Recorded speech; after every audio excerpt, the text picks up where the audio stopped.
Okay, surface area of rectangular prisms. Well, before I go into how to do this, what I really want to explain is what is a prism exactly, because if you don't understand that, then you're going to have a little bit of trouble right from the start. So a prism is a solid that's formed by polygons. It has two congruent bases. Congruent means they're exactly the same, that lie in parallel planes. In other words, they'll never touch. They're parallel to each other, and they're exactly the same. And then the sides are, or the other faces, are rectangles. So one example is this one right here. This is a rectangular prism, a tissue box.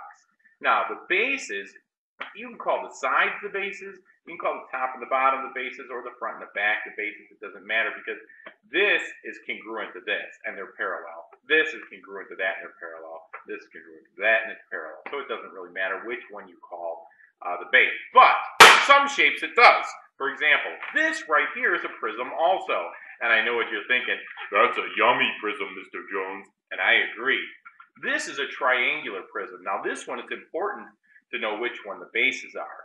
Because while this is the same size as this, they are not in parallel planes. You can see that they come together up at the top. So they're not parallel. However, this is an isosceles triangle, and so is this. So this is a triangular prism. Here are the bases. A lot of students think the base is the bottom or the top. Don't think that. You got to look at the two sides that are the same, that are parallel to, in parallel planes. So this is a rectangle, this is a rectangle, this is a rectangle. The bases are isosceles triangles. It's a triangular prism. Also, you could say a cube is a prism. This is a rectangular prism. Now you're thinking, but those are squares. Those aren't rectangles.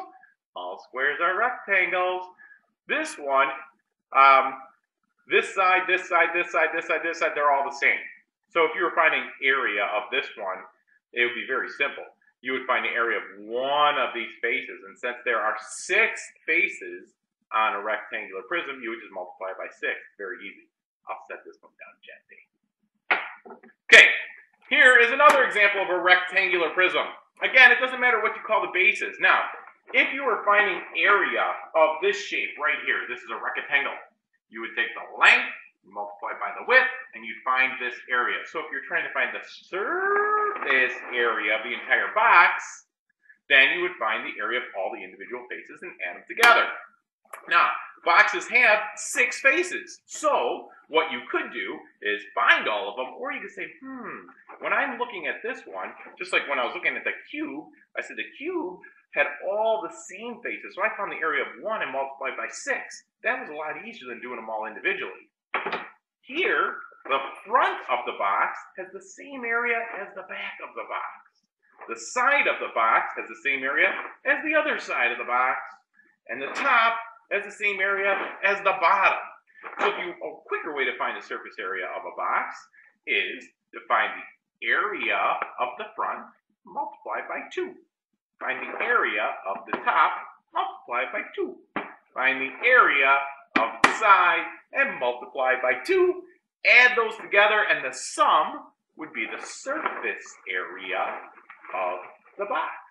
The entire surface. Okay, so let's try one. Here I have a rectangular prism, a Cheerios box. The Cheerios box is 8 inches wide, 3 inches deep, and 12 inches high. And I want to find the surface area. Well, it's all rectangles. So I'm going to use that little shortcut that I just talked about, where I said that the front and the back have the same size.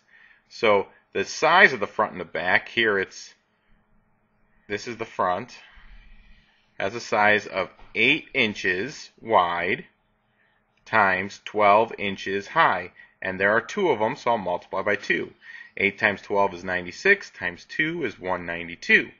Then I have the top and the bottom. Now this we can't see, but let me erase these lines to give you an idea of what it would look like, because you got to be able to kind of picture this.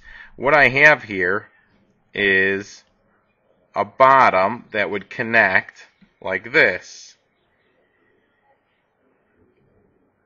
Okay, so it's 3 inches wide and 8 inches long, so I have 8 times 3, but then I have two of them because I have the top and the bottom. 8 times 3 is 24, times 2 is 48. And then I have the sides.